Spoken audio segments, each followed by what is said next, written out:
Bienvenidos, verdaderos eruditos y apasionados de la investigación, a una nueva sesión de nuestro grupo de estudio del camino. Hoy nos embarcamos en una empresa intelectual colosal. Vamos a tomar nuestra lupa analítica y la enfocaremos de manera exclusiva, obsesiva y microscópica en un solo evento que partió la historia humana en dos: el capítulo 2 de los Hechos de los Apóstoles. No nos conformamos con la superficie de los eventos. Vamos a diseccionar el estado psicológico exacto de los apóstoles, la intrincada y brillante arquitectura retórica del primer sermón cristiano, el despegue estadístico de la Iglesia y la cristalización milimétrica de una nueva sociedad en medio de un imperio hostil.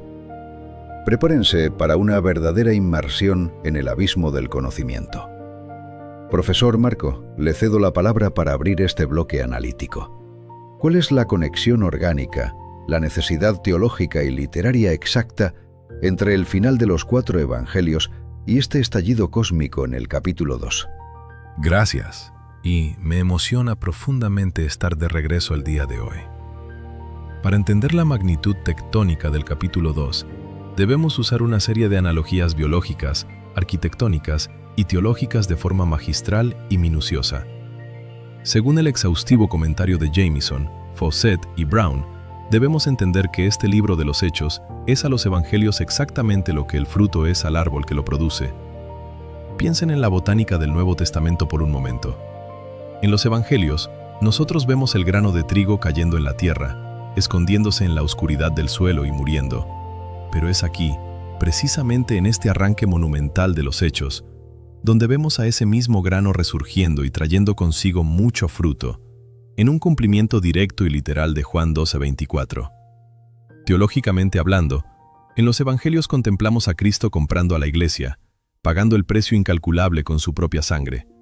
Pero es precisamente en el capítulo 2 donde vemos a esa Iglesia, ya comprada y redimida, levantándose majestuosamente hacia su existencia real y fáctica. Espera, detente ahí porque me fascina esa imagen. Levantándose hacia su existencia real. O sea, si lo entiendo bien, antes del capítulo 2, la iglesia era como un plano arquitectónico perfecto, un proyecto espectacular que ya estaba completamente pagado por el arquitecto, pero donde todavía no se había puesto ni un solo ladrillo en el terreno. ¿Cómo describe exactamente el análisis textual ese momento exacto en que se pone el primer ladrillo, en que la teoría se hace carne? Tu analogía del plano arquitectónico es impecablemente precisa, y el célebre comentarista Matthew Henry utiliza exactamente esa misma metáfora de la construcción de una manera fascinante y extendida. Él explica con gran detalle que los 4 evangelios nos mostraron exhaustivamente cómo se sentó la base, cómo se cavaron los cimientos de esa gran casa espiritual. Sin embargo, es en esta primera parte de los Hechos, y específicamente catalizado por el capítulo 2, donde se nos muestra cómo la inmensa superestructura comenzó verdaderamente a ser levantada y erigida. Henry profundiza y dice que este libro nos da un recuento detallado de la estructuración, el enmarcado y el levantamiento de ese tabernáculo de Dios entre los hombres. Y geográficamente hablando, este primer gran levantamiento de la superestructura ocurre inexorablemente entre los judíos de Palestina, marcando la primera etapa fundamental de la iglesia naciente, con Jerusalén como la zona cero absoluta. Pero aquí radica el gran dilema que debemos analizar. Para levantar un edificio tan colosal, para erigir una superestructura mundial, necesitas obreros altamente capacitados, audaces y resistentes. Y aquí es donde nos enfrentamos al inmenso y trágico problema psicológico que el capítulo 2 viene a resolver. Al final de los evangelios, los apóstoles estaban, en términos prácticos, destruidos. Habían desertado en masa, uno de ellos había negado a Cristo con maldiciones, y si no hubiera sido por el impacto de la resurrección, se habrían dispersado irremediablemente por toda Galilea, abandonando el proyecto para siempre. Necesitaban una transformación interna, cognitiva y emocional radical antes de poder construir absolutamente nada. ¡Exacto! Esa es la gran incógnita para mí, el eslabón perdido de la psicología humana. ¿Cómo es que pasaron de estar escondidos a puerta cerrada, aterrorizados por el miedo a las represalias de los líderes judíos, a plantarse en medio de la capital religiosa, a gritar a los cuatro vientos desafiando a las autoridades? ¿Fue un proceso terapéutico gradual de años de asimilación o fue un shock instantáneo? Fue un shock absoluto, sobrenatural, sin precedentes, detallado de forma clínica por Matthew Henry. Él señala que las promesas que se habían dejado pendientes en los evangelios se hacen realidad aquí, particularmente las inmensas promesas del descenso del Espíritu Santo y sus maravillosas y transformadoras operaciones tanto en los apóstoles como a través de ellos. Henry usa un contraste lingüístico brutal y muy ilustrativo. Dice que en cuestión de unos pocos días, el lapso entre la Ascensión y Pentecostés, los encontramos siendo hombres completamente diferentes a los que los evangelios habían dejado atrás. Literalmente, pasaron de ser individuos débiles de cabeza y débiles de corazón. ¿Débiles de cabeza y débiles de corazón? ¡Qué descripción tan gráfica y devastadora para quienes debían ser los pilares del mundo! ¿Y en qué se convirtieron exactamente según la exégesis de Henry? ¿Cómo se manifiesta esa fuerza de manera tangible? Se transformaron en hombres con una audacia impensable, capaces de decir abiertamente y con convicción aquello que antes, durante el ministerio terrenal de Jesús, no podían ni siquiera soportar escuchar. Pasaron de temblar como corderos ante el más mínimo pensamiento de las dificultades, a enfrentar los peores peligros y amenazas de muerte, siendo tan audaces como leones. Y el documento de Henry es muy clínico en cómo clasifica la naturaleza de este fenómeno. Él no solo habla de maravillas externas, sino que lo llama milagros obrados en las mentes de las personas. No solo hubo milagros físicos de sanidad, sino que el Espíritu descendió para conferir dones espirituales de altísimo nivel, tanto de entendimiento intelectual profundo como de fluidez y expresión verbal insuperable. Y ese es el puente hacia la acción. El teólogo e historiador Ernesto Trenchard añade una capa dogmática fundamental a esto. Él argumenta que el acontecimiento del día de Pentecostés es, indiscutiblemente, el acontecimiento clave de todo el libro. Trenchard explica que el gran hecho de la redención no es un acto sencillo o unilateral, sino un evento sumamente compuesto. Incluye la encarnación del Hijo, la muerte expiatoria, la gloriosa resurrección, pero también, de forma indisoluble, el envío del Espíritu Santo. Escucha bien esto. Trenchard postula que sin el acontecimiento cósmico del día de Pentecostés, el hecho de la redención se habría consumado en un absoluto vacío. ¿Un vacío? ¿Quieres decir que la muerte y la resurrección de Jesús no habrían servido de nada sin el capítulo 2? Eso suena fortísimo, casi herético si uno no lo piensa detenidamente. ¿A qué se refiere exactamente con un vacío? Se refiere a la aplicación práctica y humana de la salvación.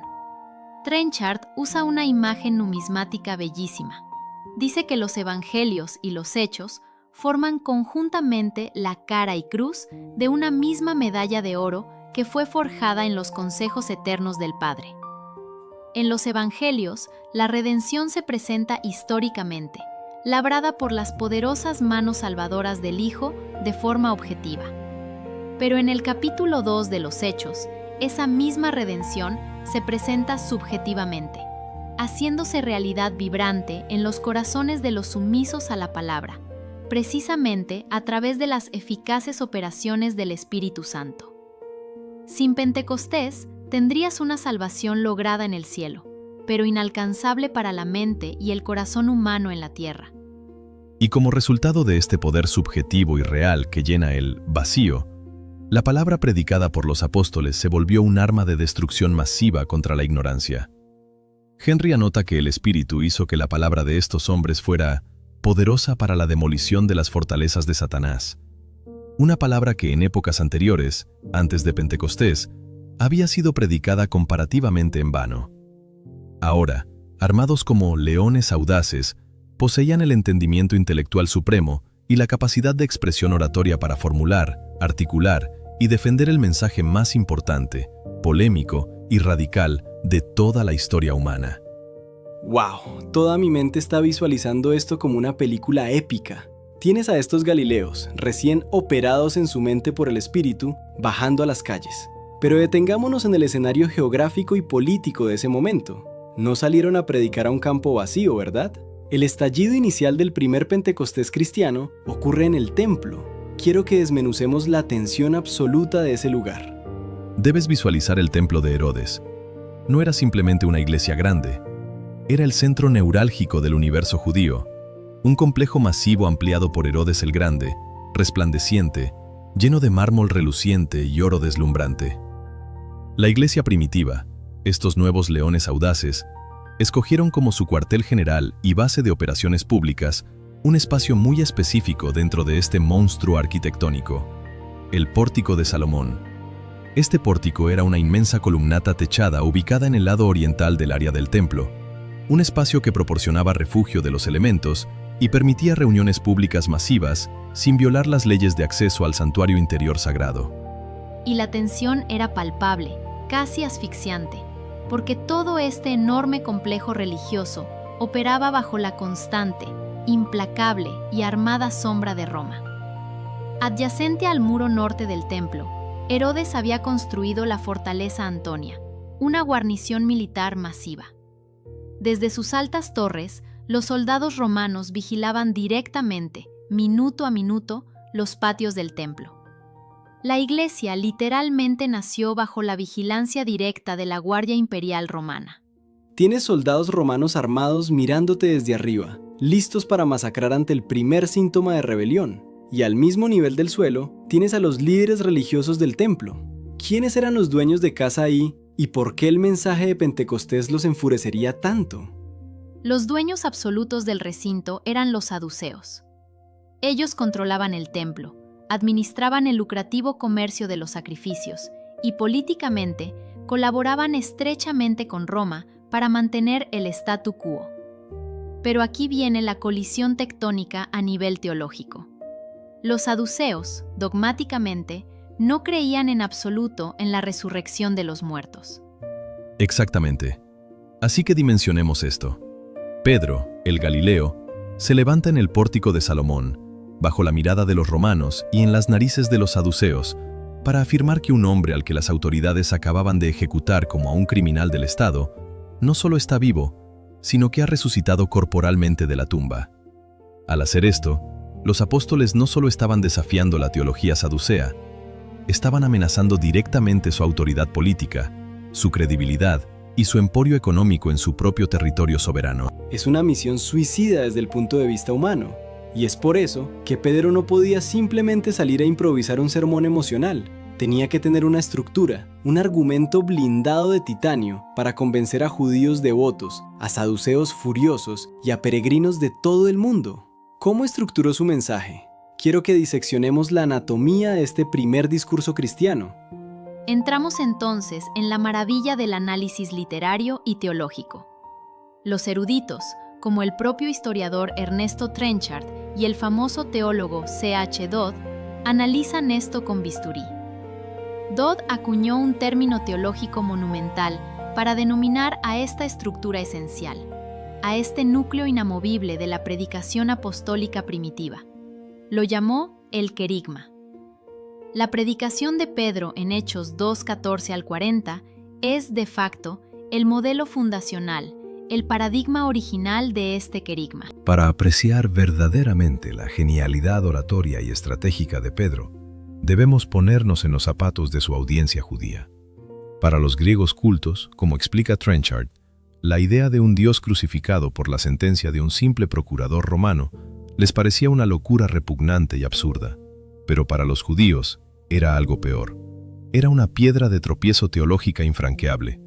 En su mentalidad alimentada por la ley, alguien colgado en un madero, crucificado, era un criminal bajo la maldición explícita de Dios. Para ellos, la cruz era un manifiesto fracaso, la prueba irrefutable de que Jesús de Nazaret no podía ser el Mesías triunfante y esperado que liberaría a Israel. Pedro tenía que desarmar esta bomba teológica, desactivarla frente a miles de personas y reescribir su significado en tiempo real. Claro, si tu líder, tu héroe, termina ejecutado, torturado públicamente en el peor y más humillante instrumento de tortura de Roma, ¿cómo diablos convences a miles de personas de que en realidad es el rey del universo exaltado? ¿Qué táctica intelectual usó Pedro en su discurso para darle la vuelta a eso? Vamos a desglosar este querigma punto por punto, revelando una lógica implacable. Primero, Pedro no empieza atacando, empieza estableciendo un terreno común inquebrantable. Sienta las bases conectando con lo que ellos ya conocen, respetan y esperan. Afirma con rotundidad que las milenarias promesas hechas por Dios en el Antiguo Testamento ahora se han cumplido definitiva y absolutamente con la venida de Jesús, el Mesías, basándose en Hechos 2, 30 al 31. Una vez que ancla su argumento en los profetas y en David, Pedro pasa a los hechos empíricos. Les recuerda la evidencia irrefutable que todos en Jerusalén vieron con sus propios ojos. Trenchard señala que nadie, ni siquiera sus peores enemigos, podía negar el hecho del impactante ministerio de Jesús en Israel. Pedro afirma en Hechos 2:22 que el ministerio de Jesús se caracterizó por hacer el bien y realizar grandes obras, milagros y prodigios mediante el poder directo de Dios, lo cual manifestaba de forma palpable que Dios estaba con él. Bien, ya estableció que las profecías apuntaban a él y que los milagros validaron su conexión con Dios, pero sigue teniendo el elefante sangriento en la habitación, la crucifixión. ¿Cómo aborda el punto más doloroso y escandaloso? Y aquí es donde Pedro da un giro teológico maestro. En Hechos 2:23, Pedro no esconde la crucifixión debajo de la alfombra, la enfrenta de lleno y la eleva. Él declara que el Mesías fue crucificado, sí, pero no como resultado de una tragedia imprevista o una debilidad política, sino según los propósitos eternos, inmutables y predeterminados de Dios. Esa es la estocada maestra de la apologética cristiana. Ernesto Trenchard lo explica brillante y claramente. Pedro argumenta frente a sus compatriotas que la muerte de cruz, lejos de probar que Jesús no podía ser el Mesías esperado, constituyó en realidad el cumplimiento exacto, doloroso y glorioso de las profecías de Isaías sobre el siervo de Jehová que había de sufrir vicariamente por su pueblo. No fue un plan B, no fue un accidente del destino ni una victoria del Sanedrín. Lucas y Pedro enfatizan hasta el cansancio que todo esto era el plan predeterminado y el consejo anticipado de Dios. Pedro esencialmente mira a los ojos a la multitud que gritó, «Crucifícalo», y les dice, «Ustedes lo mataron con manos de inicuos, pensando que destruían su causa, pero en realidad, en su más profunda ignorancia, estaban ejecutando el plan salvífico exacto que Dios había orquestado en la eternidad». Eso es brillante a un nivel estratosférico. Toma la mayor objeción del judaísmo, su punto más débil y vergonzoso, y la convierte en su prueba principal y en el motor de su teología. Pero incluso decir que Dios lo planeó no es suficiente si el tipo sigue muerto, pudriéndose en una tumba en algún lugar de Judea. ¿Cómo pasa Pedro a la ofensiva final para cerrar el caso? Con el clímax absoluto e irrefutable del querigma, la resurrección literal y corporal, y la posterior exaltación cósmica. En Hechos 2:24 y 2:31 al 32, Pedro proclama con voz de trueno que Dios lo resucitó de entre los muertos, rompiendo los dolores de la muerte porque era imposible que fuera retenido por ella. Trenchard señala que Pedro presenta esta resurrección no como una alegoría espiritual, sino como un hecho histórico y real, del cual los apóstoles allí presentes podían dar fe inquebrantable como testigos oculares que habían tratado familiarmente con él después de que dejara la tumba. Y para asegurarse de que esta proclamación no sonara a locura inventada, Pedro añade una serie magistral de citas del Antiguo Testamento. Él demuestra que la doctrina de la resurrección, con referencia especial e ineludible al Mesías, ya se hallaba profetizada en sus propios escritos inspirados, específicamente por el patriarca David. Pedro les demuestra que la tumba vacía no es una anomalía, sino la culminación de sus propias escrituras. Y el discurso no se detiene en la tumba vacía. Pedro lleva la mirada de la multitud desde la tierra hasta el trono mismo del cielo. En los versículos 2:25 a 29 y 2:33 a 36, Pedro revela el estatus actual de Cristo. Jesús ha sido exaltado por la diestra de Dios, y se le ha dado el nombre supremo de Señor. Es este Cristo glorificado quien ha recibido del Padre la promesa del Espíritu Santo y lo ha derramado, produciendo lo que la multitud está viendo y oyendo en ese preciso instante. Esa glorificación a la que hace referencia, como apunta Trenchard, sirve como la garantía absoluta de todas las bendiciones futuras para los creyentes. Pedro, aquel pescador que hace unas semanas era débil de corazón, concluye su colosal argumentación demostrando de forma dialéctica e histórica que Jesús de Nazaret no solo es el Mesías que todo Israel había esperado suspirando por siglos, sino que es verdaderamente el Hijo de Dios encarnado. ¡Qué adrenalina intelectual tan brutal!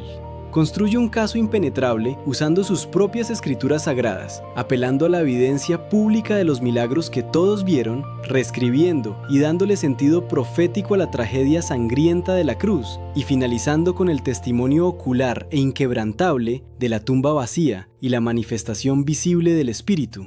Me imagino a la multitud en un silencio sepulcral, con la mente literalmente explotando y el corazón compungido.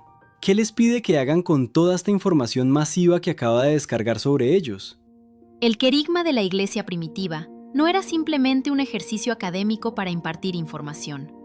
Era una proclamación real que exigía una respuesta existencial y radical. En Hechos 2:21 y 2:38, Pedro lanza el llamado a la acción ineludible. Todos aquellos que oigan este mensaje, sin excepción, deben arrepentirse de sus pecados y ser bautizados en el nombre de Jesucristo. Y ese bautismo no era un mero rito de iniciación vacío. Al arrepentirse y ser bautizados, aceptaba las condiciones del Rey para recibir el perdón, la justificación y la vida eterna, entrando de lleno y formalmente en la esfera de la sumisión absoluta a su voluntad. Y esa esfera, mis queridos amigos, es precisamente lo que los documentos definen como el reino de Dios. Llegamos entonces al punto de inflexión de la historia, a los resultados tangibles, a los números duros. Si el sermón fue tan avasalladoramente bueno, si el argumento era impecable y el Espíritu estaba operando en las mentes, ¿cuál fue la tasa de conversión real? ¿Cómo pasó este evento de ser un discurso espectacular en un patio del templo a ser una organización demográfica, una nueva sociedad tangible en el Medio Oriente? Aquí es donde Lucas, el autor e historiador meticuloso, muestra su inmensa afición por las formas literarias estructuradas para documentar el nacimiento de este nuevo pueblo.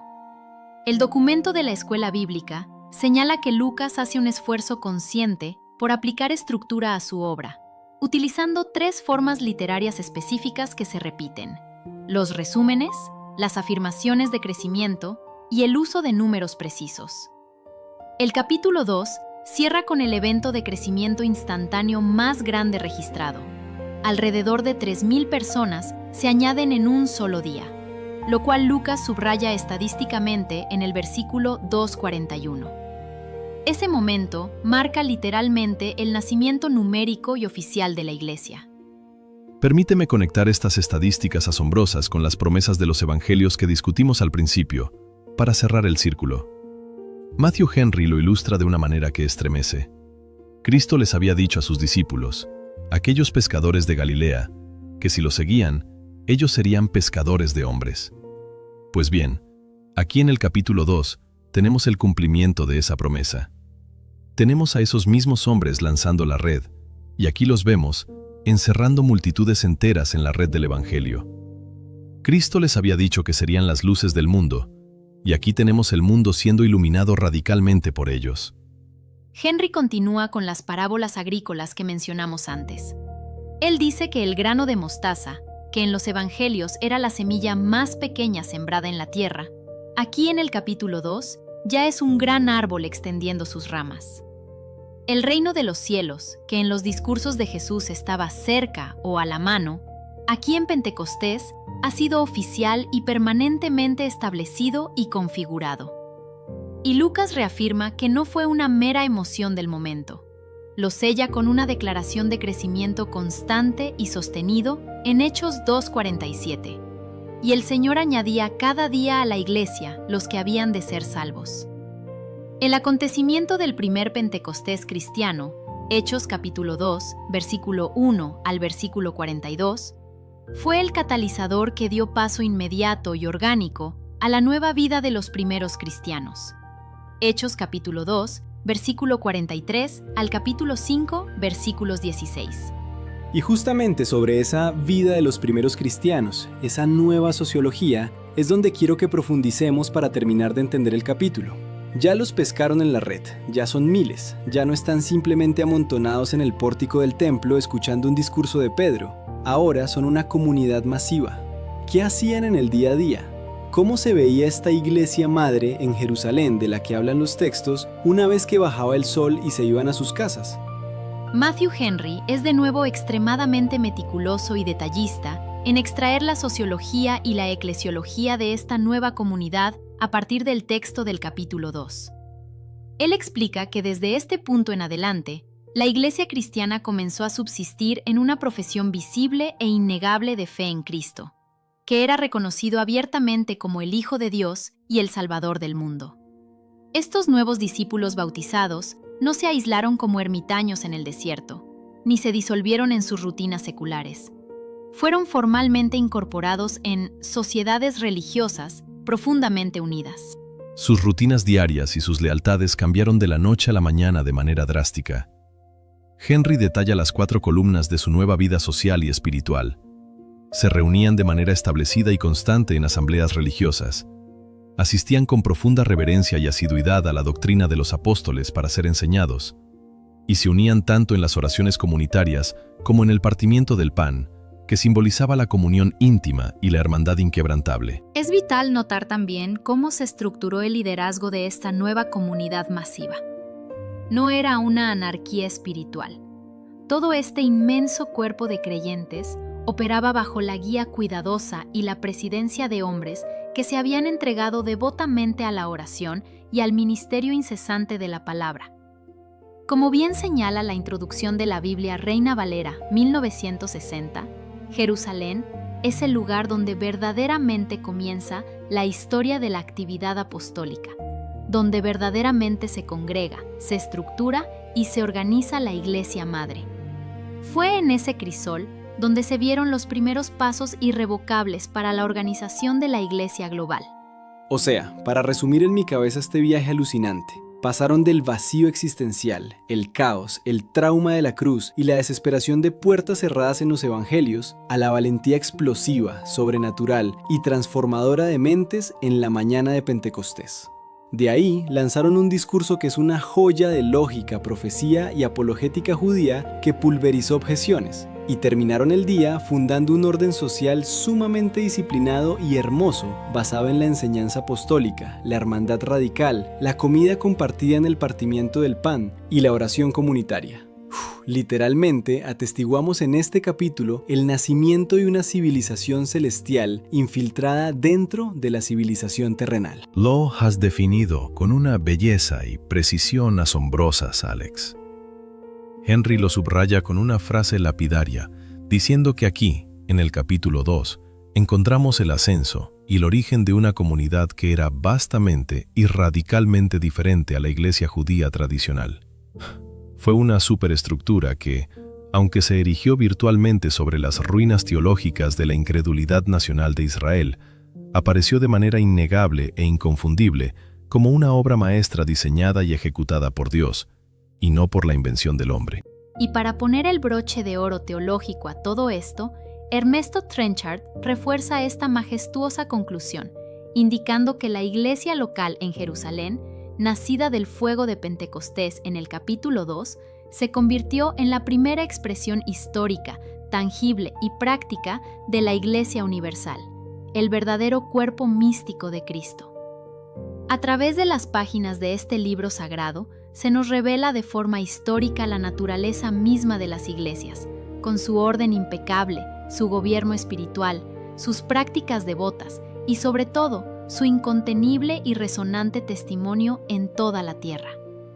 Todo impulsado en cada segundo y en cada aliento por ese espíritu que descendió como un viento recio. Damas y caballeros, nos quedamos sin aliento.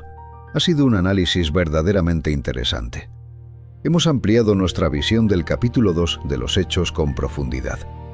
Hemos transitado desde la metamorfosis psicológica y cognitiva de los discípulos, observando cómo el Espíritu Santo extirpó el miedo y la debilidad para forjar leones apostólicos indomables.